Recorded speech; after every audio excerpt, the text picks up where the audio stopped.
కేవలం 2022 సంవత్సరంలో 7 లక్షల ఫైనాన్షియల్స్ యాన్యువల్ ఇన్కమ్ ఉన్న శోధా కన్స్ట్రక్షన్స్ కు తెలంగాణ రాష్ట్రంలో కాంగ్రెస్ ప్రభుత్వం వచ్చిన తర్వాత ఇవాళకి 3 కాంట్రాక్టులు అమృత్ టెండర్ 1137 కోట్ల కాంట్రాక్టు, సింగరేణిది సుమారు 150 కోట్ల మైనింగ్ కాంట్రాక్టు, ఆ తర్వాత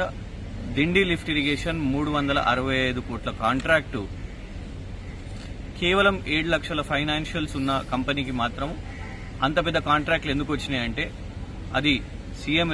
రేవంత్ బావమర్ది కంపెనీ కాబట్టి శోధా కన్స్ట్రక్షన్స్ దాని మీద ఈ రోజు ఈడీకి ఫిర్యాదు చేయడం జరిగింది. గతంలో కూడా బీఆర్ఎస్ వర్కింగ్ ప్రెసిడెంట్ కేటీఆర్ గారు కేంద్ర మంత్రికి దీని మీద ఫిర్యాదు చేసిండ్రు. కానీ ఇవాళకి కూడా మరి కేంద్రంలో ఉన్న బీజేపీ ఎందుకు విచారణ చేపడతలేదని, కేవలం ఇది ఒకటే కాదు, కేఎల్ఎస్ఆర్ ఇన్ఫ్రాటెక్ అనే సంస్థ